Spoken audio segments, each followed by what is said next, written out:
चलो बच्चों, आगे कंटिन्यू करते हैं कूलम्स लॉ। जो भी पार्ट इसमें बचा हुआ है उसको आज कोशिश करते हैं ख़त्म कर लें। वीडियो चूँकि मोबाइल से ही शूट कर रहा हूँ और ख़ुद ही शूट कर रहा हूँ और इधर भी बोर्ड पे भी मैं ही लिख रहा हूँ, कोई और है नहीं। तो पता चलता है कि देखना पड़ता है कि वीडियो 1 घंटे के बाद जो है अपने आप कट जाता है। पता चला मैं इधर लिख रहा हूँ, वीडियो कट जाता है, इसलिए थोड़ा मुझे दोनों ध्यान रखना पड़ता है, रिकॉर्डिंग का भी और इसका भी। तो आगे कंटिन्यू करते हैं बेटा, आज कोशिश करते हैं इस चैप्टर को ख़त्म करते हैं, ठीक है।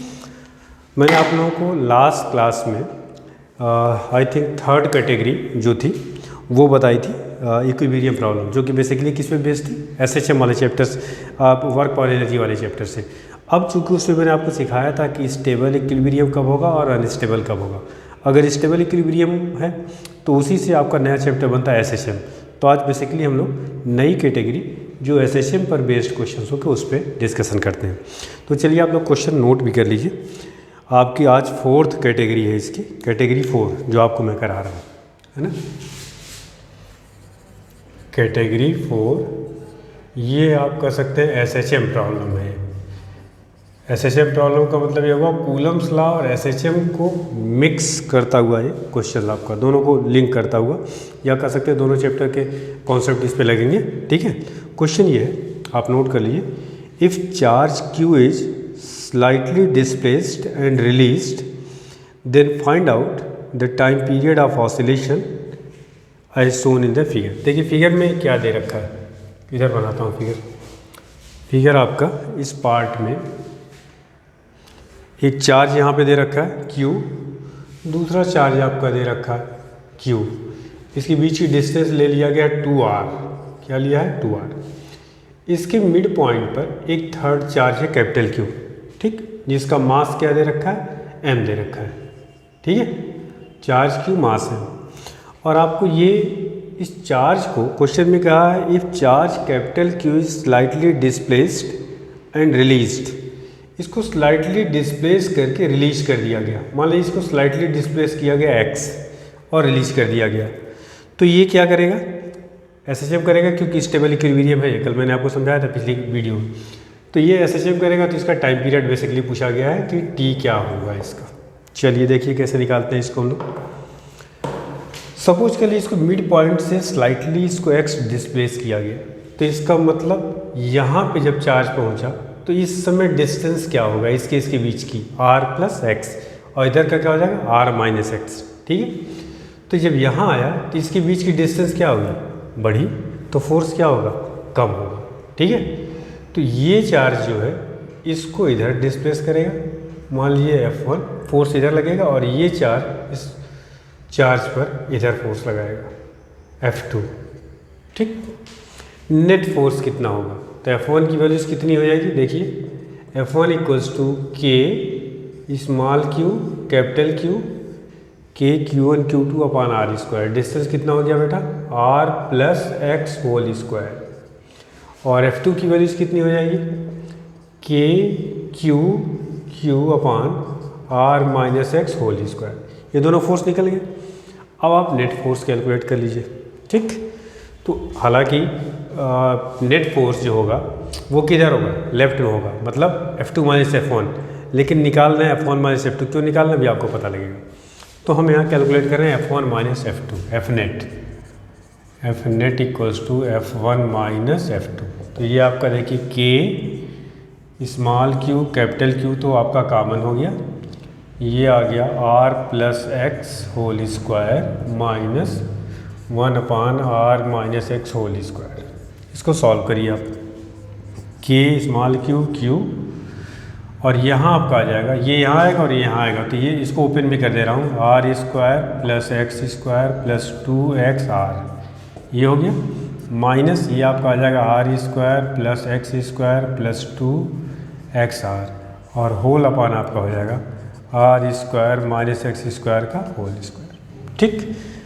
दूसरा पेन लेते हैं। देखिए यहाँ ये आपका कैंसिल हो गया, ये इधर कैंसिल हो गया, यहाँ से 2xr, ये 2xr आपका, 1 मिनट, एक तो माइनस होगा, हाँ यहाँ पे माइनस होगा, ठीक है।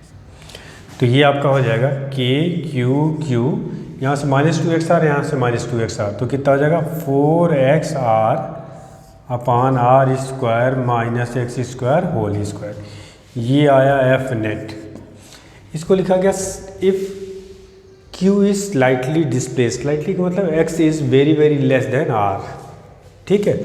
तो since r is very very greater than x, तो आप इसमें x को नेगलेक्ट कर सकते हैं। x को नेगलेक्ट करें तो ये x 0 हो गया, तो यहाँ हो गया r पावर 4, एक r कैंसिल हो गया, तो यहाँ आपका आ गया 4k और क्या बचा यहाँ बेटा, एक तो नेगेटिव साइन भी यहाँ आ रहा है, तो नेगेटिव साइन हो गया और अपान हो गया यहाँ से r पावर 4, एक r cancel, r³ into x, ये आपका आ गया एफ नेट।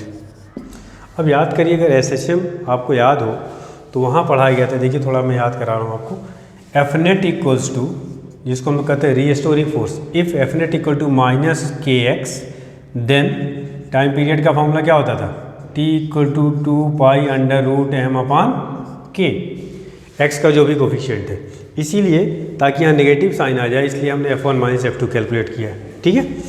अब देखिए यहाँ इसका मतलब, इससे जब कंपेयर करेंगे तो के प्लेस पे ये पूरी वैल्यूज़ है, तो टाइम पीरियड का फॉर्मूला क्या आएगा, देखो यहाँ पे t इक्वल्स टू आपका आ जाएगा t इक्वल टू 2π√m अपान के, ये पूरी वैल्यूज़ के है, तो दिस अपान करेंगे तो r³ ऊपर आ जाएगा अपान 4 k small Q capital Q, ये है टाइम पीरियड का फॉर्मूला होगा। इंपॉर्टेंट क्वेश्चन है, नोट कर लीजिए इसको, ठीक है। चलिए नोट करिए, फिर नेक्स्ट क्वेश्चन कराते हैं इस पर।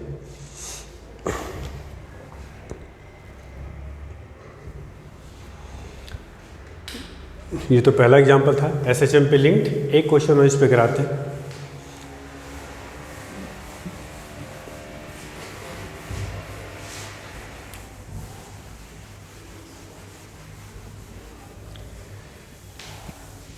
चलिए फोर्थ कैटेगरी में आपका नेक्स्ट क्वेश्चन ये है, नोट करिए।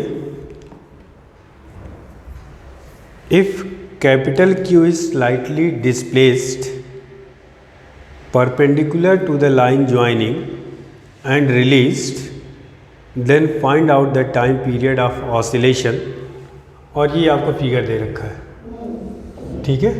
ये दो चार्जेज है Q और इसके बीच की जो डिस्टेंस है वो है 2r। इसके मिड पॉइंट पर एक चार्ज Q रखा हुआ, कैपिटल Q, इसका मास m है, ठीक है। इन दोनों चार्ज को ज्वाइन करने वाली लाइन के परपेंडिकुलर, ये मान लीजिए परपेंडिकुलर लाइन, ठीक, ये परपेंडिकुलर लाइन है, इस पे इसको स्लाइटली डिस्प्लेस कर दिया गया, थोड़ा छोटी वैल्यू लेते हैं, ये मान लीजिए x डिस्प्लेस कर दिया, तो देखिए ये चार्ज क्यों नहीं, नेगेटिव साइन है, ये नेगेटिव चार्ज है। अब अगर इसको हम स्लाइटली नेगेटिव चार्ज को इधर डिस्प्लेस करेंगे, मान लीजिए यहाँ आ गया आपका -q, तो इस पर ये पॉजिटिव चार्ज किधर फोर्स लगाएगा, इधर, ये पॉजिटिव चार्ज इधर, नेट फोर्स किधर आएगा, नीचे। हमने डिस्प्लेस किया ऊपर, और रीस्टोरिंग फोर्स आप कह सकते हैं इधर लगा, तो इसका मतलब ये क्या करेगा, SHM करेगा, इसका टाइम पीरियड कैलकुलेट करना, t equal to question mark. Similar एकदम एग्जैक्टली उसी तरीके से हम लोग इस सवाल को सॉल्व करेंगे। देखिए क्या है बेटा, क्वेश्चंस पे आगे बढ़ते हैं। इसमें यहाँ पे ये आपका डिस्टेंस कितना है, r है, ये x है, तो ये कितना हो जाएगा, r² प्लस x² का अंडर रूट, और ये भी उतना ही हो जाएगा, r² plus x² under root, ठीक। ये एंगल अगर हम थीटा ले लें तो देखिए यहाँ से इसका इधर का कंपोनेंट कितना आ जाएगा, इस फोर्स को अगर हम F कह दें, ये भी फोर्स सेम ही होगा F, तो ये आपका आ जाएगा F cos थीटा, और इसका भी ये कंपोनेंट इधर आएगा तो जुड़ जाएगा, तो कितना आ जाएगा 2F cos थीटा, और इसका इधर का कंपोनेंट क्या हो जाएगा, आपस में कैंसिल हो जाएगा, तो नेट आएगा नीचे। तो देखिए इसको सॉल्व कैसे करेंगे, net force F net equal to -2F cos theta, minus क्यों लिया, इधर आपने डिस्प्लेस किया है ऊपर y डायरेक्शन में पॉजिटिव, तो इधर डायरेक्शन क्या ले लें, नेगेटिव, तो -2F cos थीटा ये हो गया। तो -2F की वैल्यू कितनी हो जाएगी, Q into Q, Q1 Q2 अपान r², डिस्टेंस कितना हो गया ये, अब देखिए r² प्लस x², ठीक, into cos theta. Cos theta देखिए क्या आएगा यहाँ से, cos theta equal to base upon hypotenuse. तो बेस कितना होगा एक्स और हाइपोटेन्यूज ये हो जाएगा, तो x upon r square plus x square पे पावर 1/2। ठीक, इसको और सॉल्व करते हैं, -2k³ x upon r square plus x square पे पावर 3/2। ठीक है, अब अप्रॉक्सीमेशन यूज करिए, since x is very very less then r, तो x को नेगलेक्ट कर सकते हैं आप, तो x नेगलेक्ट करेंगे तो देखिए यहाँ क्या आएगा, आर स्क्वायर, इसमें पावर क्या है 3/2, तो ये डिनोमिनेटर दोनों का कैंसिल है, तो यहाँ आ जाएगा r³, तो ये आ गया -2k³ अपान r³ और इंटू एक्स, ये आपका आ गया एफ नेट। ध्यान दीजिएगा, फिर सेम उसी टाइप का क्वेश्चन आ गया जो अभी आपने पिछला क्वेश्चन किया है। आपको क्या बताया गया था एसएचएम में, क्या पढ़ा आपने, अगर F net equal to -kx है तो t का फॉर्मूला आपने पढ़ा है 2π√m/k, तो k के प्लेस पे पूरा ब्रैकेट है, पुट कर दीजिए यहाँ पे, तो टाइम पीरियड क्या आएगा, t = 2π√m/k का मतलब mr³ और अपान कितना आ जाएगा 2k³। ठीक, यह टाइम पीरियड का फॉर्मूला। तो आपने एसएचएम को लिंक करता हुआ और कूलम्स लॉ को लिंक करता हुआ, ये आपके दो सवाल। ठीक है, चलिए नोट करिए इसको। अगले क्वेश्चन को देखते हैं हम लोग बेटा, नेक्स्ट कैटेगरी, कैटेगरी 5।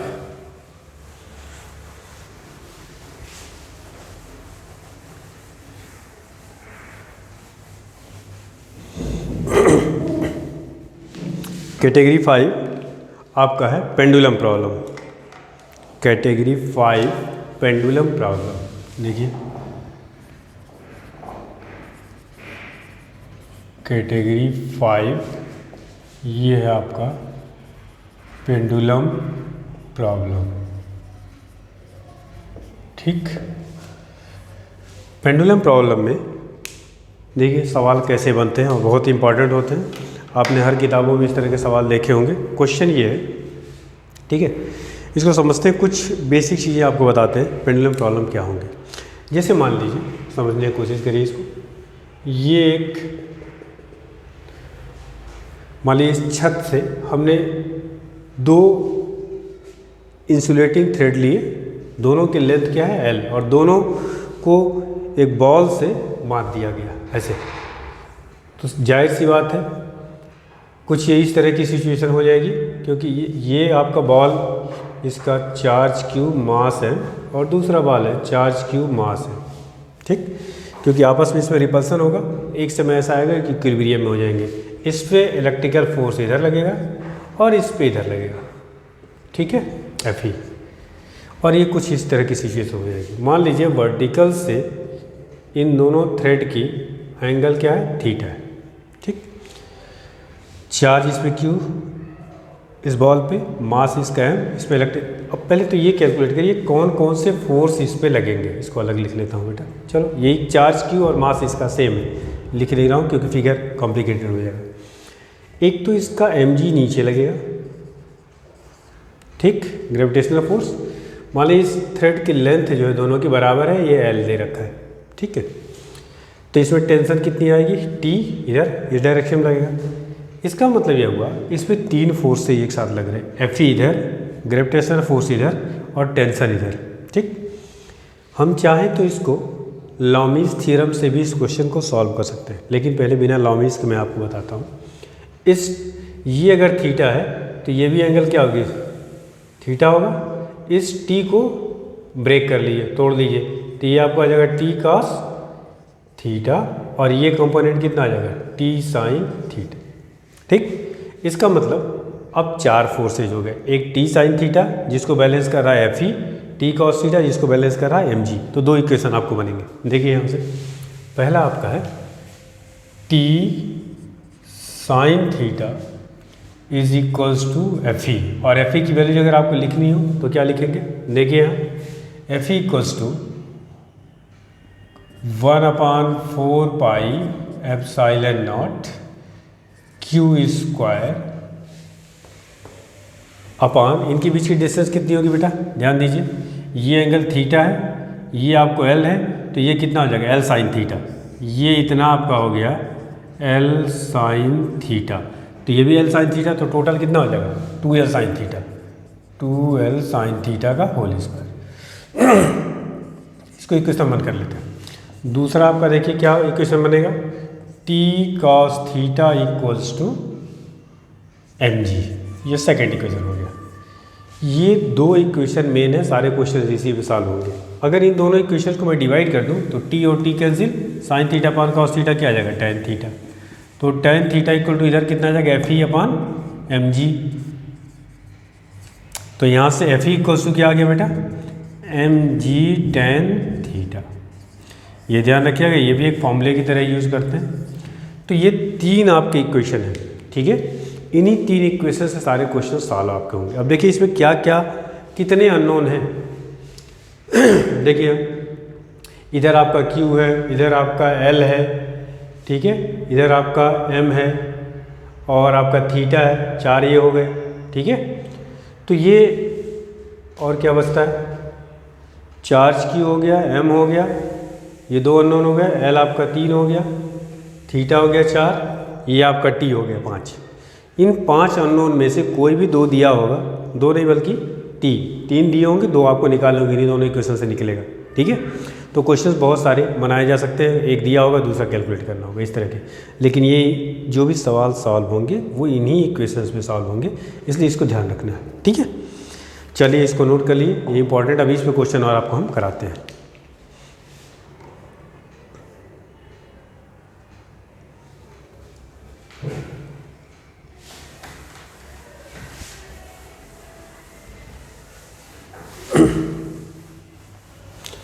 दूसरा देखिए, इस पे एक फिगर और एक तरह का आता है, ठीक है।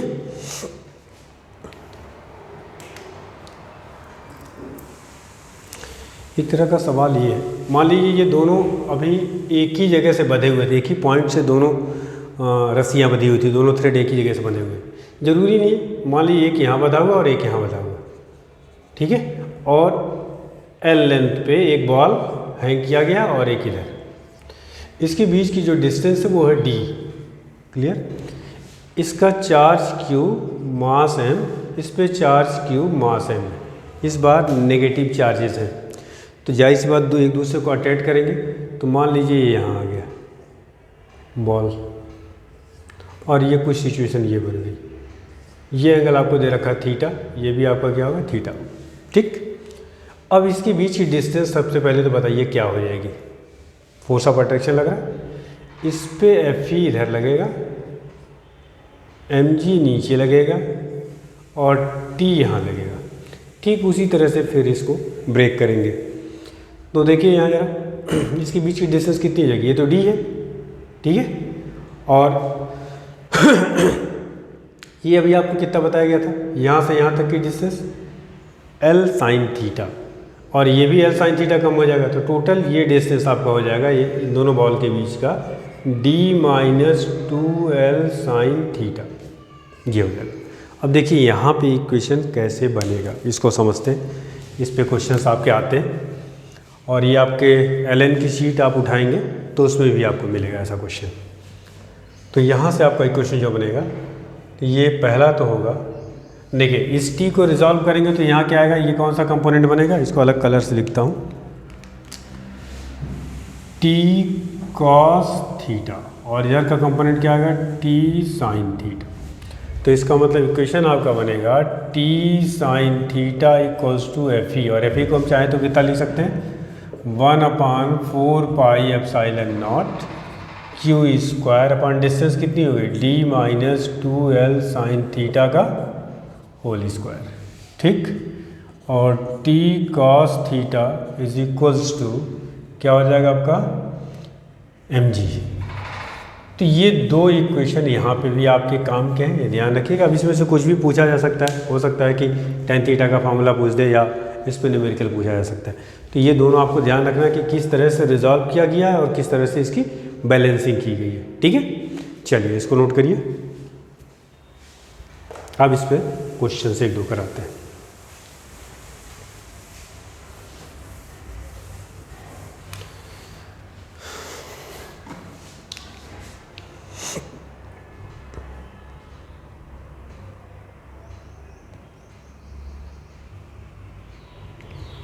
चलिए इस बार थोड़ा लेंदी क्वेश्चन है, तो आप एक बार सुन लीजिए, नोट करना हो तो नोट कर लीजिए।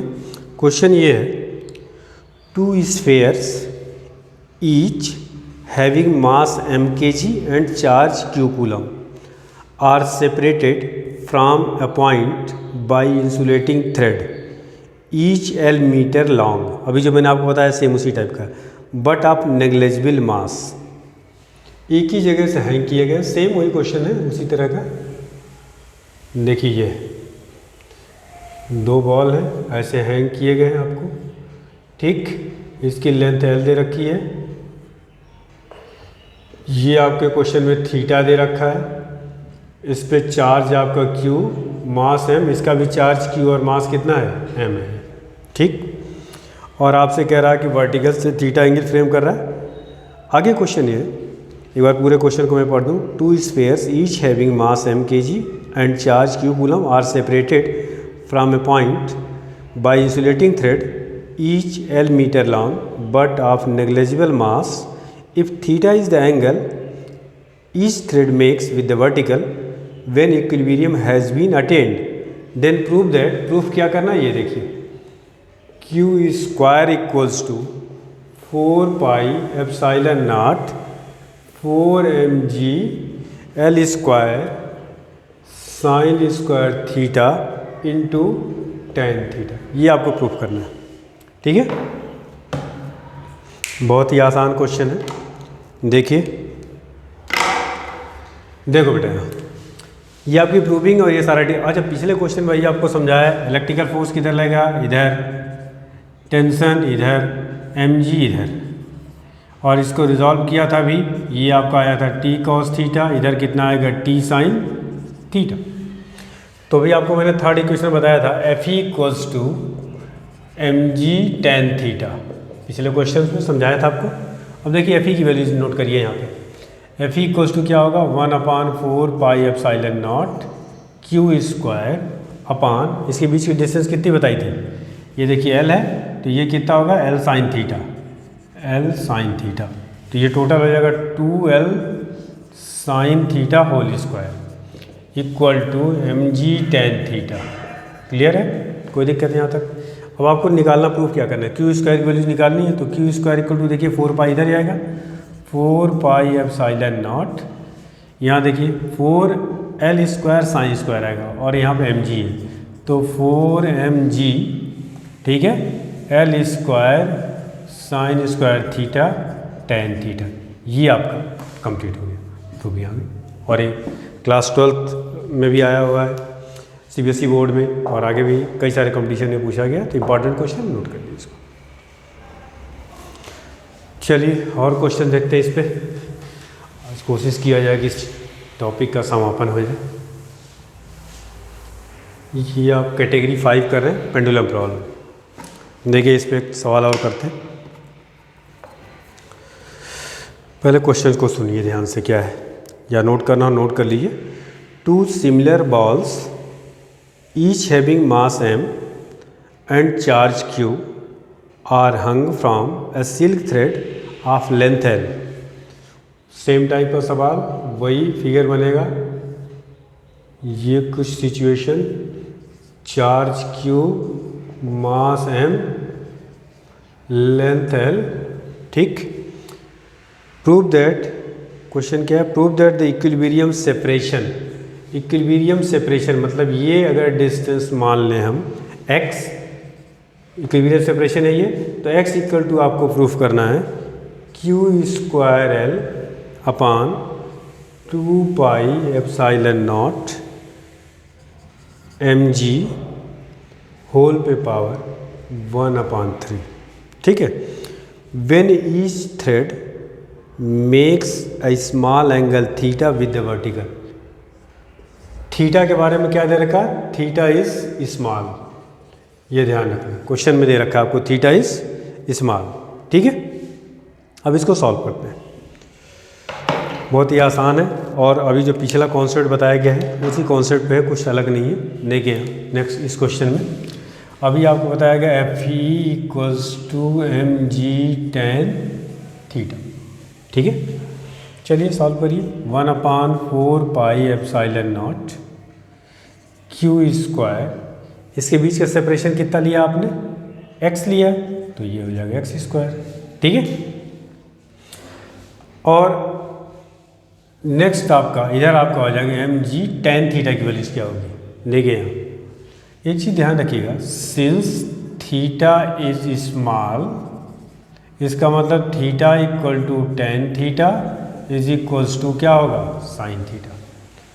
तो देखिए यहाँ से ये थीटा है, अच्छा ये x है, तो ये कितना हो जाएगा बेटा, x/2। तो साइन थीटा इक्वल टू क्या होगा, परपेंडिकुलर अपॉन हाइपोटेन्यूज, ये आपको L दे रखा है। तो यहाँ पे आप लिख सकते हैं tan theta equal to sine theta, तो साइन थीटा की वैल्यूज कितनी है, x/2 perpendicular upon hypotenuse upon L। ठीक, अब इसको सॉल्व कर लीजिए। देखिए x हमें निकालना क्या है, x की वैल्यूज निकाली तो x को इधर मल्टीप्लाई कर लीजिए। तो एक तो ये 2 कैंसिल हो जाएगा, तो यहाँ आ गया 1/2πε0 क्यू स्क्वायर अपॉन mg इधर आ गया नीचे, और यहाँ आ गया L। ठीक है, इक्वल टू आ गया x स्क्वायर ही है और x ही, तो क्रॉस मल्टीप्लाई हो गया, x³ आ गया। तो x इक्वल टू आ गया 1/, ये आप कैसे लिख सकते हैं, Q square L upon 2πε0 mg whole पे पावर क्या हो गया आपका 1/3। ये ध्यान रखना। ठीक है, नोट करिए क्वेश्चन, इंपॉर्टेंट क्वेश्चन ये भी है। सारे आपको अच्छे अच्छे क्वेश्चंस करा रहा हूँ चैप्टर्स को लिंक करते हुए, नोट कर लीजिए आप इसको। फिर आगे देखते हैं इस पे क्वेश्चन।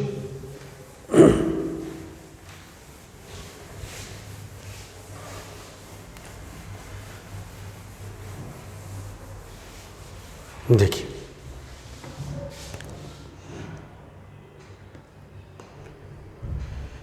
नेक्स्ट कैटेगरी आपका मैथमेटिक्स को इन्वॉल्व करता हुआ क्वेश्चन। मैथमेटिकल फॉर्मूले जो मैथमेटिक्स के उस पे क्वेश्चन है, मान लीजिए कुछ। नेक्स्ट कैटेगरी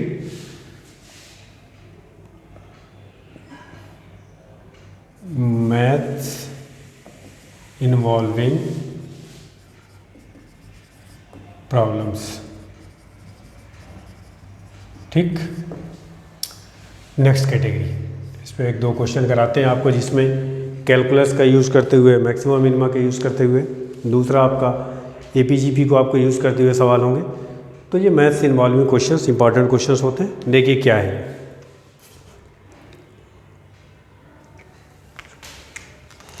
क्वेश्चन ये है,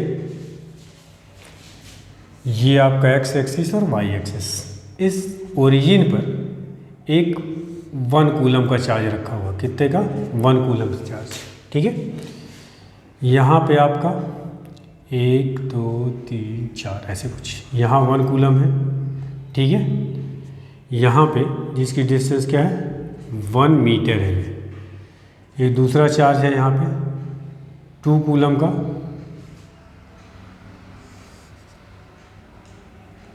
8 कूलम चार्ज है यहाँ पे। ये कितनी डिस्टेंस हो गई, 2 मीटर है। यहाँ 27 कूलम है, ये आपका 3 मीटर है। 64 कूलम है, ये आपका 4 मीटर है। यहाँ से सारी डिस्टेंसेज हैं, ये ध्यान रखिएगा। डैश डैश इधर आपका 1000 कूलम है। कितने डिस्टेंस पे है ये मान लीजिए आपका 10 मीटर पे है। ठीक, आपका क्वेश्चन ये है, फाइंड फोर्स, क्वेश्चन यहाँ लिख दे रहा हूँ, find force on 1 coulomb charge placed at origin, ये O है आपका, placed at O due to other charges. ध्यान दीजिए अब इसमें, ये 1 कूलम पॉजिटिव, 8 कूलम पॉजिटिव, ये सारे के सारे पॉजिटिव है। तो पहले तो डायरेक्शन को मार्क करिए। डायरेक्शन मार्क करेंगे बेटा, इस 1 कूलम से इस 1 कूलम पे फोर्स जो लगेगा इधर 8 कूलम, ये भी इधर, सारे फोर्स से जितने भी चार्जेस हैं सारे लेफ्ट में फोर्स लगाएंगे। तो इसका मतलब सबको क्या कर लें, कैलकुलेट करके और उनको सीधे सीधे ऐड कर लें, क्योंकि डायरेक्शन सेम है। तो नेट फोर्स देखिए कितना आएगा, F नेट इक्वल टू के का मतलब 1/4πε0, ये तो सभी में आएगा, इसको बाहर मैंने कॉमन ले लिया। इसके बाद आप देखिए कि यहाँ पे Q1 Q2 कितना हो गया 1 into 1 upon r square 1 square plus next वाला कितना हो जाएगा 1 इंटू 8 को मैं लिख सकता हूँ 2 क्यूब अपान 2 स्क्वायर। इसकी डिस्टेंस कितनी है 2 मीटर है। प्लस 1 इंटू 27 को 3 क्यूब लिख सकता हूँ अपान 3 स्क्वायर प्लस 1 इंटू 4 क्यूब अपान 4 square plus dash dash 1 into 10 cube अपान 10 स्क्वायर। ठीक यहाँ से और फिर देखिए के ये आपका हो गया 1 अपान 1 या सिंपल इसको लिख लीजिए 1, क्या फ़ायदा। प्लस यहाँ देखिए ये 2 क्यूब कैंसिल हो गया तो यहाँ क्या आ गया 2, यहाँ कैंसिल हो गया तो आ गया 3 प्लस अगला आएगा 4 प्लस 5 प्लस डैश डैश यहाँ आ गया लास्ट वाले में कितना 10। देखिए AP का फॉर्मूला है 1 प्लस 2 प्लस 3 प्लस 4। फॉर्मूला क्या होता है n प्लस 1 अपान 2, ये sum of first n natural number. तो यहाँ n की वैल्यूज कितनी है 10, तो क्या लगेगा फॉर्मूला k n की वैल्यू हो गई 10 प्लस 1 11 अपान 2, ये कैंसिल हो गया आपका 5 तो ये जाएगा 55k, where k equal to कितनी है 9 इंटू 10 टू द पावर 9। ये आपका इतना न्यूटन फोर्स हो गया और डायरेक्शन क्या होगा लेफ्ट में होगा। ठीक है, तो अब देखिए इसमें बहुत सारे चार्ज हो सकते हैं। ठीक है, तो आप इस तरह से इसको कैलकुलेट कर सकते हैं कि फोर्स कितना इस पर होगा। चलिए नोट करिए।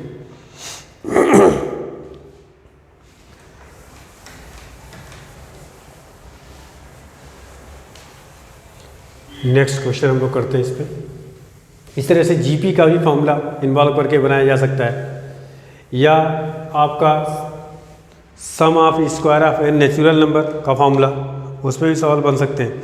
तो सिंपली आपको एक एक क्वेश्चन इसलिए बता रहा हूँ कि क्या क्या वेराइटीज क्वेश्चंस का बन सकता है, इसलिए आपको ध्यान रखना है कि किस किस वेराइटी के क्वेश्चंस बनेंगे। नेक्स्ट देखिए कैलकुलस में बेस्ड क्वेश्चन करते हैं हम लोग। क्वेश्चन ये है, देखिए अगर कोई बॉडी है, ठीक है, ये कोई बॉडी है जिस पे टोटल चार्ज है इस पे Q। क्वेश्चन ये है कि divide this charge Q on 2 parts, ठीक है, such that the force between the 2 part is maximum if they are separated by a distance r। इसको कह रहा है कि 2 हिस्से में तोड़ा गया और 2 हिस्से में तोड़ करके r डिस्टेंस पे रख दिया गया। ठीक, तो कह रहा है कि फोर्स क्या होना चाहिए, मैक्सिमम होना चाहिए। तो बताइए इसके वो जो दोनों टुकड़े होंगे, दोनों पार्ट होंगे, उनकी वैल्यूज़ क्या होंगी। तो अगर मैं मान लीजिए इस वाले पार्ट को मैं, इसके 2 हिस्से किए गए, फर्स्ट पार्ट को मैं Q मान लेता हूँ, तो ये वाला पार्ट कितना आ जाएगा कैपिटल Q माइनस Q। ये 2 पार्ट आपके बने। तो जब भी क्वेश्चन ऐसा हो किसी चीज़ को मैक्सिमम या मिनिमम करना होता तो आपको पता है कि हम लोग मैक्सिमम मिनिमम कैलकुलस का यूज़ करते हैं। ठीक है, तो मान लीजिए इसको R सेपरेशन से सेपरेट किया गया, तो एक पार्ट तो आपका हो गया Q और ये हो गया Q माइनस Q। अब फोर्स कैलकुलेट करिए, डिफ्रेंशिएट करिए, उसको इक्वल टू 0 करिए, मतलब मैक्सिमम मिनिमम आपको आना चाहिए। तो फोर्स कितना होगा, देखिए यहाँ पे Q माइनस Q अपान R स्क्वायर, या इसको ऐसे लिख सकते हैं K विदिन अपान R square within bracket Q minus Q square. ठीक, अब इसमें देखिए वेरिएबल क्या है, K तो कांस्टेंट है, R भी आपका गिवन है कांस्टेंट है, कैपिटल Q गिवन है वो भी कांस्टेंट है। हमने सपोज क्या किया था, ये पार्ट स्मॉल q ये आपका वेरिएबल है, तो इसी के रिस्पेक्ट में इसको डिफ्रेंशिएट करेंगे। df अपान dq, तो ये आपका हो गया k अपान r स्क्वायर, इसका डिफ्रेंशिएशन हो जाएगा capital Q minus 2q, q square का क्या आ जाएगा 2q। तो df अपान, आगे लिखते हैं इधर, देखिए for maxima and minima df upon dq equal to क्या होना चाहिए 0। तो 0 करिए इसको, k upon r square q minus 2q equal to 0। तो यहाँ से आपका आ गया q इक्वल टू 2q, ये तो 0 में चला गया, तो स्मॉल q इक्वल टू क्या आ गया q/2। ठीक, हालांकि फिजिक्स में सवाल यहीं से आपका आंसर आ गया कि Q की जो वैल्यूज होनी चाहिए Q/2 होनी चाहिए। मतलब इसकी वैल्यूज Q/2 और यहाँ निकालेंगे ये भी Q/2। इसका मतलब दोनों को इक्वल पार्ट में डिवाइड करेंगे। फिजिक्स में सवाल यही से सॉल्व हो जाएगा, लेकिन सही तरीका ये है, इसका सेकेंड डेरिवेटिव निकालिए d2f/dq²। अगर सेकेंड डेरिवेटिव इसकी वैल्यूज क्या आएगी, देखिए इस q का तो डिफ्रेंशिएशन 0 हो जाएगा, इसका क्या आ जाएगा -2, तो डिफ्रेंशिएशन आया -2k/r²। If the second derivative is negative, that is it means f is क्या होगा, मैक्सिमम। लिख लेंगे यहाँ, सिंस d2f/dq² लेस देन 0, इसलिए f क्या होगा, मैक्सिमम होगा। ठीक है, और जो आपका रिजल्ट आएगा वो क्या आएगा, Q/2। एक पार्ट इसका मतलब Q/2 आया, ये वाला पार्ट, और दूसरा पार्ट क्या आ जाएगा, Q - Q, तो ये भी आपका कितना आ गया, Q/2। तो इसका मतलब अगर कोई चार्ज है Q, तो उसको दो इक्वल पार्ट में हम लोग डिवाइड करेंगे, तभी उसके बीच का फोर्स क्या होगा, मैक्सिमम होगा। समझ में आ गई बात, नोट करिए। तो ये तो आपको मैथ को लिंक करता हुआ क्वेश्चन था। चलिए इसको नोट कर लीजिए।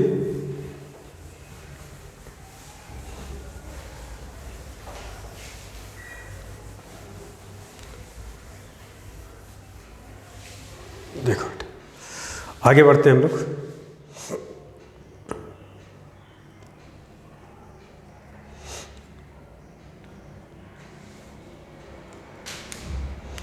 नेक्स्ट आपका सेकंड कैटेगरी, मैंने आपको बताया था कि पूरे कूलम्स लॉ को 4 कैटेगरी है। तो फर्स्ट कैटेगरी इतनी मैंने आपको मतलब फर्स्ट टाइप पे थी कैटेगरी आपको मैंने बताई। अब आपका आता है टाइप 2। टाइप 2 मैंने आपको कहा था पूरे कूलम्स लॉ को 4 पार्ट में डिवाइड किया। कूलम्स लॉ इन वैक्यूम जो अभी आपने किया है, और उसको हर चैप्टर से लिंक करते हुए क्वेश्चंस आपने किए हैं। अब इसके बाद टाइप 2 आता है Coulomb's law in vector form. Coulomb's law in vector form. ठीक है, देखिए क्या है, समझते हैं इसको और इस पर एक आध क्वेश्चन करते हैं। Basically Coulomb's law in vector form का जो हम लोग यूज़ करते हैं वो जब कॉम्प्लिकेटेड क्वेश्चन, स्पेशली 3D में चार्जेस दिए हुए होते हैं तब इसका यूज़ करते हैं। अदरवाइज इसका यूज़ या वेक्टर फॉर्मेट में दिया हो, कोऑर्डिनेट्स दे रखे हो, तब हम इसका यूज़ करते हैं।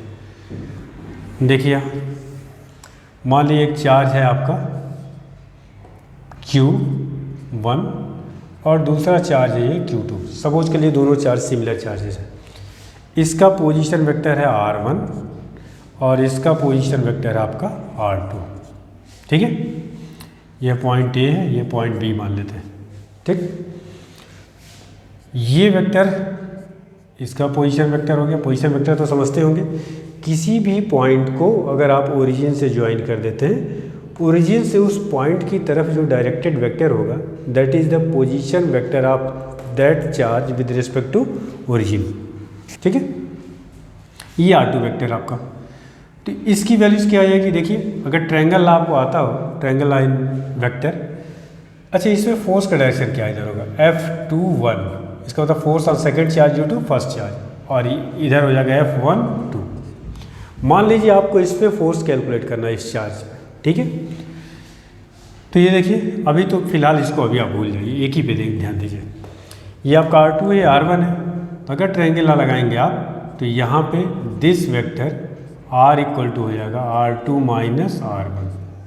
ठीक है, ये अब यहाँ पे आप कूलम्स लॉ को यूज़ करिए।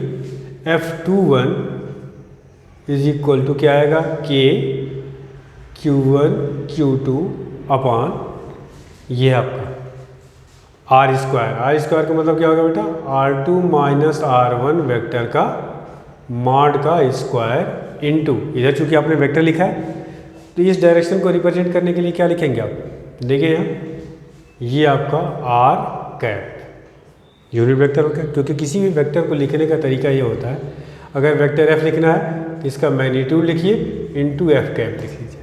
ठीक है, इसको चेंज करेंगे आप तो क्या लिखेंगे इसको, K Q1 Q2 upon R2 minus R1 mod का क्यूब इनटू हो जाएगा R2 माइनस R1। ठीक, since R cap equal to क्या होगा, R2 माइनस R1 होगा। ये आपका आ गया F21। इसी फॉर्मेट में इसको पोजीशन वेक्टर के टर्म में भी कह सकते हैं आप, लिखा हुआ है। और इसी से आपके सवाल होंगे, बेसिकली सारे क्वेश्चन आपके इसी से होंगे।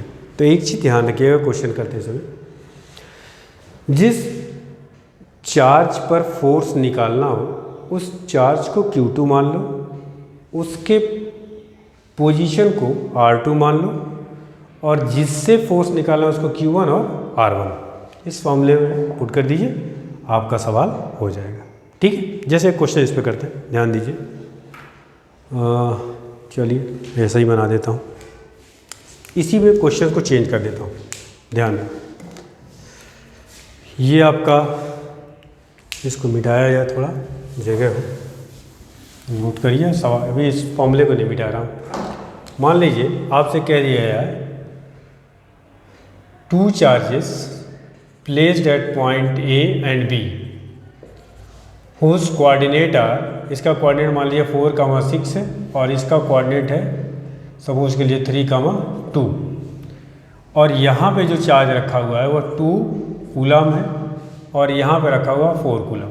ठीक है, दोनों चार्जेस 2 कूलम 4 कूलम कहाँ पे रखे हुए, उनके कोऑर्डिनेट दे रखे हैं। आपसे कह रहा है find force on 4 coulomb charge placed at B point पे जो रखा हुआ है। ठीक है, अब आपको मैंने क्या बताया, किस पे फोर्स निकालना है, इस वाले पे। तो जिस पर फोर्स निकालना उसको R2 मान लो, उसके पोजीशन वेक्टर को, इस चार्ज को Q2 मान लो, और ये क्या हो जाएगा फिर आपका Q1 equal to 2 coulomb, R1 vector कितना आपका आ जाएगा 4I प्लस 6J। इसी तरह से Q2 आपका कितना आ जाएगा 4 कूलम, और R2 आपका कितना आ जाएगा, यहाँ से देखिए 3I और प्लस 2J। अब देखिए अपने को चाहिए क्या, R2 माइनस R1 चाहिए और उसका मॉड चाहिए, तो R2 माइनस R1 निकाल लीजिए आप, 3I माइनस 4I, तो माइनस कितना आ जाएगा I, 2J माइनस 6J, तो माइनस 4J आ गया। इसका मॉड निकाल लीजिए, R2 माइनस R1 का मॉड, तो -1 का स्क्वायर प्लस -4 का स्क्वायर, ये आपको पता होगा मॉड निकालना, I के कोफिशिएंट का स्क्वायर और प्लस J के कोफिशिएंट का स्क्वायर, तो ये होगा 16 और 1 17, ये हो जाएगा √17। ठीक है, अब आप इस फॉर्मूले में रख दीजिए, आपका फाइनल रिजल्ट हो जाएगा फोर्स। तो फोर्स का फॉर्मूला कितना आ जाएगा, क्या आएगा वैल्यूज, देखिए यहाँ से F equals to K, Q1 Q2 की वैल्यूज कितनी होगी। अच्छा एक चीज़ ध्यान रखिएगा, जब भी वेक्टर फॉर्म यूज़ करेंगे तो Q1 और Q2 को साइन के साथ रखेंगे। मान लीजिए अगर यहाँ -4 होता तो अब इस बार हम उसको साइन रखते, -4 रखते, फिलहाल दोनों पॉजिटिव है इसलिए पॉजिटिव ही रखेंगे। तो कितना हो गया आपका ×2 × 4 upon mod R2 minus R1 का क्यूब, तो इसका क्यूब करेंगे तो कितना हो जाएगा, देखिए 17 पे पावर कितना हो जाएगा 3/2। ठीक है, और ये इसकी वैल्यूज R2 माइनस R1 देखिए कितना लिखा होगा, -I माइनस 4J, आप इसको ऐसे भी लिख सकते हैं, माइनस साइन कॉमन ले लीजिए, तो 8K अपॉन 17 √17, और यहाँ आपका आ जाएगा I प्लस 4J। ये आपका F का फॉर्मूला हो जाएगा, वेक्टर फॉर्म में है ये। ठीक है, तो इस तरह से वेक्टर फॉर्मेट को हम लोग यूज़ करते हैं।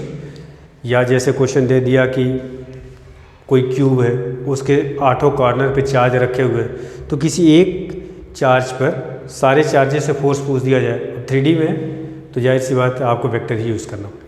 ठीक है, नोट कर लीजिए इसको।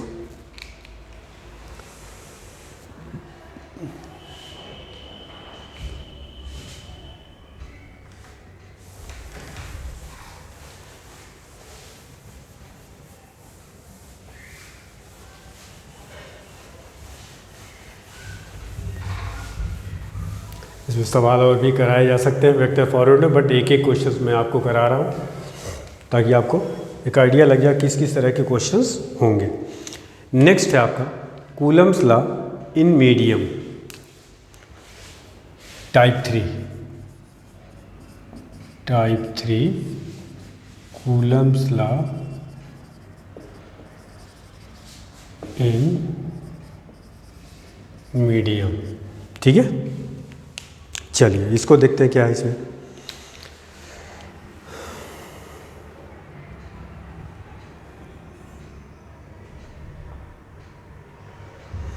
डायरेक्ट इस पे सवाल करते हैं। क्वेश्चंस आप नोट करिए, थोड़ा सा बड़ा क्वेश्चन है। लिखिए, two identical charge sphere are separated by string of equal length, जैसे पेंडुलम प्रॉब्लम में कराया था। The string made an angle 30 degree with each other. Total angle कितना दे रखा है? 30 डिग्री। ये है क्वेश्चन, ये आपका ये टोटल एंगल 30, तो एक इधर की एंगल कितनी हो जाएगी? 15 डिग्री हो जाएगा, यहाँ और यहाँ। ये सिचुएशन है कुछ। ठीक है, इस पे फोर्स क्या लगेगा आपका? Fe, और इधर क्या लगेगा आपका? mg। क्वेश्चन अब ध्यान से सुनिए। Two identical charge sphere are suspended by string of equal length. The string make an angle 30 degree with each other when suspended in a liquid of density 800 kg per meter cube, the angle remains same। पहले case में तो air में था तो 15 degree, अब एक liquid में डाल दिया गया। लिक्विड की डेंसिटी आपको दे रखी है, density of liquid is equals to 800 kg per metre cube. इसमें जब चार्जेस को रख दिया गया तब भी इस एंगल पे कोई फर्क नहीं आ रहा है। ठीक है, रिमेन सेम। क्वेश्चन है, फाइंड द डायलेक्ट्रिक कांस्टेंट के। आगे क्या दे रखा है? The density of material of sphere. Density of material of sphere, sphere लिख दे रहा हूँ इसको। ठीक है, या डेंसिटी ऑफ बॉडी कर लीजिए, इसको लिख लीजिए आप। ये आपको दे रखा 1600 kg पर मीटर क्यूब, ये आपका है। तो आपको डायलेक्ट्रिक कांस्टेंट कैलकुलेट करना है। ठीक, देखिए कैसे कैलकुलेट करेंगे। एक सिंपल, हालांकि इसका तरीका है कि अब थ्रस्ट फोर्स वगैरह लगाएं और कैलकुलेट करें, लॉन्ग कट, लेकिन मैं आपको शॉर्टकट इसका बताता हूँ कैसे निकालेंगे। ठीक है, तो शॉर्टकट से ही इसको करने की कोशिश करते हैं। इसका पहले, सबसे पहले तो शॉर्टकट का फॉर्मूला देखिए। ये dielectric constant K equals to density of body upon density of body minus density of liquid. तो डेंसिटी ऑफ बॉडी कितना दे रखा है? देखिए 1600 अपॉन 1600 माइनस 800, तो ये कितना आ जाएगा? 1600 अपॉन 800 कैंसिल हो गया, कितना आ गया? 2। तो डायलेक्ट्रिक कांस्टेंट कितना आपका? 2। समझ में आ गया? तो ये आप शॉर्टकट याद रखिए, कॉम्पिटिटिव क्वेश्चंस के लिए आपके लिए आसानी से आ जाएगा। वैसे तो है, इसको लॉन्ग कट भी निकाल सकते हैं, जिसमें आप थ्रस्ट फोर्स भी निकालेंगे और चीज़ों पहले एक बार एयर में निकालेंगे इसका कूलम्बियन फोर्स, फिर लिक्विड में निकालेंगे, फिर दोनों को इक्वेट वगैरह करेंगे तभी आएगा। ठीक है, चलिए ये तो था Coulomb's law in a medium.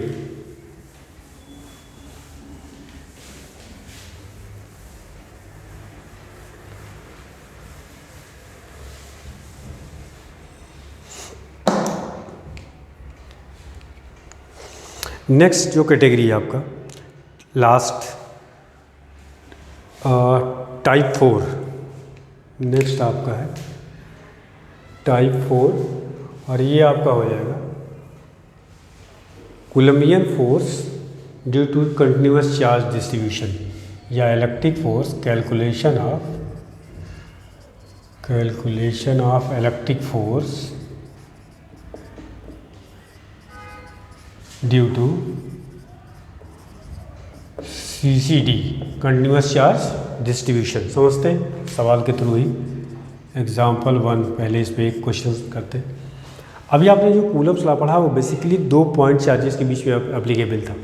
अब हम लोग इसको मान लीजिए कि रॉड है, ये क्या है? ये रॉड है, आप कह सकते हैं वायर है ये। ठीक है, जिसकी लेंथ आपको दे रखी है L। ठीक, और ये आपका पॉजिटिवली चार्ज है, यूनिफॉर्म चार्ज डेंसिटी इस पर क्या हो जाएगी आपकी? लेमडा दे रखी है। ठीक, इससे r यूनिट डिस्टेंस पे एक चार्ज रखा हुआ Q। क्वेश्चन ये है, find force on charge Q due to rod. Question note करिए, find force on charge Q due to wire या रॉड आप लिख सकते हैं। ठीक, अब यहाँ पे तो कूलम्स लॉ, ये तो पॉइंट चार्ज है, लेकिन ये क्या पॉइंट चार्ज है? नहीं, तो डायरेक्टली कूलम्स लॉ आप नहीं लगा सकते। तो तरीका क्या होगा? सबसे पहला काम करें कि इसको मैं इस वायर को, इस रॉड को छोटे छोटे टुकड़े, अनंत टुकड़े कर दूँ, तो जो एक टुकड़ा आएगा क्या वो पॉइंट चार्ज होगा? एस। तो पॉइंट चार्ज मान लीजिए आप यहाँ से एक्स पे जा कर के डी एक्स का एक एलिमेंट यहाँ ले लीजिए। ठीक है, ये डी एक्स का एलिमेंट है ये। ठीक, इसमें चार्ज मान लीजिए छोटा चार्ज डी क्यू है, तो डी क्यू की वैल्यूज़ क्या होगी? अच्छा, आपने ये पढ़ा है lambda equals to q by l, पढ़ाया जा चुका है। तो क्यू इक्वल टू क्या होगा? Lambda L. तो डी क्यू इक्वल टू क्या होगा? Lambda into D L. ठीक है, ये यहाँ पे हम क्या लिखेंगे? Lambda into d x. ठीक, इसका मतलब इस एलिमेंट में, इस छोटे से रॉड के टुकड़े में जो चार्ज है वह लेमडा इंटू क्या है? D x. अब अगर मैं इस चार्ज से इस चार्ज पे फोर्स कैलकुलेट कर लूँ और फिर उसको इंटीग्रेट कर दूँ, कहाँ से लेकर के? आर से लेके आर प्लस एल तक, तो आपका फाइनल रिजल्ट मिल जाएगा। तो इस एलिमेंट से इस पे जो फोर्स होगा वो कितना होगा? फोर्स का डायरेक्शन ये होगा। अच्छा, जितने भी एलिमेंट इसमें बनेंगे सारे के सारे फोर्स इधर ही लगाएंगे, तो आप डायरेक्टली इसको इंटीग्रेट कर सकते हैं। तो सबसे पहले फोर्स क्या लिखेंगे बेटा? Force due to charge d q on q, तो क्या आएगा? देखिए यहाँ पे d f equals to k q d q की वैल्यूज कितनी है? लेमडा इंटू डी एक्स, अभी पुट कर लेते हैं, अपान इसके बीच की डिस्टेंस कितनी है? एक्स। यहाँ पुट कर लीजिए के क्यू और डी की वैल्यू होगी लेमडा डी एक्स अपान एक्स स्क्वायर। क्लियर है? ये तो स्मॉल एलिमेंट से हो गया फोर्स। अब इसको आप इंटीग्रेट करिए। देखिए टोटल, या आप कह सकते हैं नेट फोर्स, कैसे निकाला जाए? Net force F equal to integration of, इसमें देखिए के क्यू लेमडा, ये बाहर कर लिए इंटीग्रेशन से, के क्यू लेमडा, बचा क्या? X square, one upon x square, इसको ऊपर ले आएंगे माइनस और डी एक्स। लिमिट कितनी होगी? देखिए ये वायर कहाँ से स्टार्ट हो रहा है? यहाँ से इसकी डिस्टेंस कितनी है? आर, और लास्ट इसका जो एलिमेंट बनेगा वो कहाँ जाएगा? आर प्लस एल तक। बस आप इंटीग्रेट कर लीजिए, आपका सवाल हो गया। ठीक है, देखिए क्या है, इसका इंटीग्रेशन के क्यू लेमडा, इसका integration x to power minus two का क्या आएगा? माइनस वन अपान एक्स, और लिमिट हो गई आर से लेके आर प्लस एल। इंटीग्रेशन तो आता होगा सभी को। यहाँ से होगा के क्यू लेमडा, यहाँ नेगेटिव आ गया तो upper limit minus lower limit करें या lower minus upper? Lower minus upper, one upon r minus one upon r plus l. ये आपका नेट फोर्स हो गया, ये net force due to rod on charge q. ठीक है, चलिए इसको नोट करिए, इसमें एक क्वेश्चन और कराते हैं। अच्छा, इसमें एक चीज़ ध्यान रखिए, मैंने डायरेक्टली इंटीग्रेट कर लिया, क्योंकि सारे एलिमेंट से जो फोर्स का डायरेक्शन होगा सब क्या होगा? राइट। अगर ये डायरेक्शन बदलता तो मैं डायरेक्टली इसको इंटीग्रेट नहीं कर सकता था, ध्यान रखिएगा। ठीक है, नोट कर लीजिए इसको।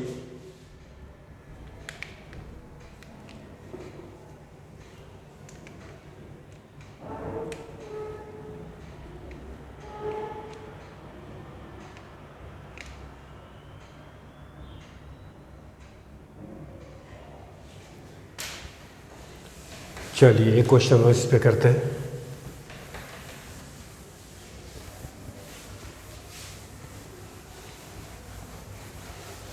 कंटिन्यूअस चार्ज डिस्ट्रीब्यूशन, यही लास्ट है आपका कूलम्स लॉ, और लास्ट क्वेश्चन इस पे। क्वेश्चन ये है, find force on charge Q placed at center of half ring।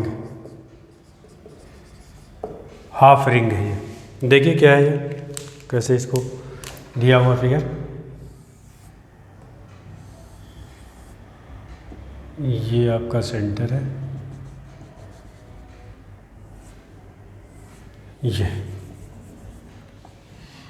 ये रिंग का सेंटर है और ये यूनिफॉर्मली चार्ज है आपका रिंग, ठीक। ये आपका सेंटर ओ है, इस पर चार्ज क्यू रखा हुआ है।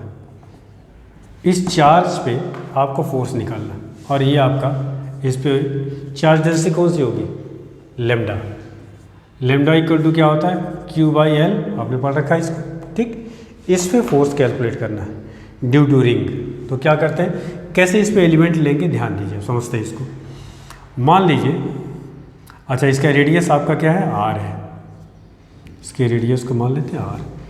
थीटा पे जा करके डी थीटा का एक एलिमेंट ले लेते हैं। ये देखिए बहुत छोटा है डी थीटा, लेकिन थोड़ा बनाया गया ताकि आपको क्लियर दिखे। थीटा पे जाके डी थीटा के एलिमेंट ले लिया।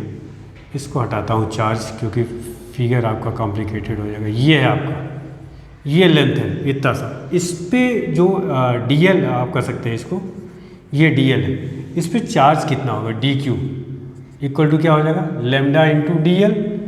मेरे को डी एल बताइए कितना होगा। ये एक्चुअली में आर का एक पार्ट है और आपने पढ़ा हुआ है फॉर्मूला एक, एल इक्वल्स टू होता है आर थीटा। किसी भी सर्कल में ये आपका रेडियस है, ये थीटा है, ये आपका एल है, तो एल इक्वल टू क्या होता है, आर थीटा। तो आर्क निकालना, arc equal to radius into angle. तो यहाँ पे डी एल की वैल्यूज कितनी हो जाएगी, देखिए यहाँ से लेमडा और डी एल की वैल्यूज कितनी आ जाएगी, आर इंटू डी थीटा। देखिए ये एंगल इस पर कितना बन रहा है, डी थीटा, तो ये आपका डी थीटा आ जाएगा। तो डी क्यू की वैल्यूज आ गई, आप ऐसे लिख सकते हैं d q equal to lambda r d theta. समझ में आ गई। अब इस डी क्यू से इस क्यू पे फोर्स का जो डायरेक्शन होगा, इसको मैं अलग फिगर बना रहा हूँ। देखिए इसको समझने की कोशिश करते हैं बेटा। ये अपना डी क्यू था, जो चार्ज है, इस चार्ज को मैंने यहाँ लिख दिया, और ये कैपिटल क्यू है आपका। फोर्स का डायरेक्शन किधर होगा, इधर होगा। ये आपका मान लीजिए डी एफ है फोर्स, ठीक। अगर मान लो इस एंगल को, है ना, ये एंगल कितना था, देखिए फिगर में थीटा, तो ये एंगल कितना होगा, थीटा। इसका इधर का कंपोनेंट कितना आएगा। एक चीज़ ध्यान दीजिए, अब हम इसको अगर हम फोर्स कैलकुलेट करें, नेट फोर्स डी एफ की वैल्यूज कितनी आएगी, के कैपिटल क्यू और ये डी क्यू अपान, इसके बीच की डिस्टेंस कितनी है, रेडियस की इक्वल आर स्क्वायर। क्या इसको डायरेक्टली इंटीग्रेट कर सकते हैं, नहीं, कारण इस एलिमेंट से फोर्स का डायरेक्शन इधर होगा, इधर का एलिमेंट लेंगे तो फोर्स का डायरेक्शन इधर हो जाएगा। तो डायरेक्शन हर एलिमेंट से बदल रहा है, इसलिए हम इसको डायरेक्टली इंटीग्रेट नहीं करेंगे, ध्यान रखिएगा। जब भी ऐसा क्वेश्चन हो तो इस केस में ये तो डी एफ का डायरेक्शन था, इसके दो कंपोनेंट कर लिए। ये आपका आ गया डी एफ कॉस थीटा और ये आपका आ गया डी एफ साइन थीटा, ठीक। दोनों कंपोनेंट को अलग अलग हम लोग इंटीग्रेट करेंगे, ठीक है। तो यहाँ पे जो पहले इसको इंटीग्रेट करते हैं, तो हॉरिजॉन्टल कंपोनेंट अगर इसको हम लिखें तो फोर्स का हॉरिजॉन्टल कंपोनेंट इंटीग्रेशन आपके आएगा बेटा डी एफ कॉस थीटा, ठीक है। लिमिट कितनी होगी, देखिए यहाँ पे पहला अगर एलिमेंट देखें तो ये जीरो होगा और लास्ट एलिमेंट यहाँ बनेगा, तो एंगल कितना हो जाएगा, पाई, तो 0 to पाई। अब एक चीज़ ध्यान रखिएगा, कॉस थीटा का इंटीग्रेशन जो होता है 0 to पाई में क्या होता है, 0। तो ये तो वैल्यू 0 है, अगर आप चाहें तो इसको रख सकते हैं, लिख सकते हैं इसको 0 to पाई के क्यू अपान आर स्क्वायर और डी क्यू, ठीक। तो ये तो ये तो इसकी वैल्यूज हो गई डी एफ की वैल्यूज, और यहाँ लिख लीजिए आप कॉस थीटा और डी क्यू नहीं होगा भाई, डी एफ इक्वल टू के, अच्छा डी क्यू की वैल्यूज भी पुट कर लेते हैं। चलिए यहाँ पे के क्यू, डी क्यू की वैल्यूज कितनी है बेटा, लेमडा, और रेडियस यहाँ स्मॉल आर नहीं है आपका, कैपिटल आर है। तो ध्यान रखिए जो भी डेटा लिया गया वही रखिए आप, लेमडा आर और d theta upon r square, तो एक आर कैंसिल हो गया, तो ये होगा k q lambda by are, और ये हो गया आपका डी थीटा। अब ये वैल्यूज पुट करिए यहाँ पे, देखिए क्या है, k q upon r into lambda cos theta, ये आपका कॉस थीटा, कॉस थीटा और डी थीटा। इसका इंटीग्रेशन करेंगे, वैसे कॉस थीटा का इंटीग्रेशन क्या होता है, sine theta. Upper limit minus lower limit करेंगे, ये वैल्यू आ जाएगी 0। ठीक है, तो ये तो आपका 0 का हॉरिजॉन्टल कंपोनेंट। बचा क्या, आप नेक्स्ट वाले पार्ट को आप इंटीग्रेट करिए। सेकेंड पार्ट वर्टिकल कंपोनेंट, ये integration of 0 to pi D F sine theta. ठीक है, तो ये आपका 0 to पाई, यही वैल्यू सेम आएगी, के क्यू लेमडा बाई आर, और यहाँ आपका आएगा साइन थीटा और डी थीटा। ये इसका इंटीग्रेशन साइन थीटा का क्या होता है, माइनस कॉस थीटा, और वैल्यूज आप पुट करेंगे आ जाएगा 2, तो ये आ जाएगा 2k lambda Q by are. ये आपका फोर्स हो गया।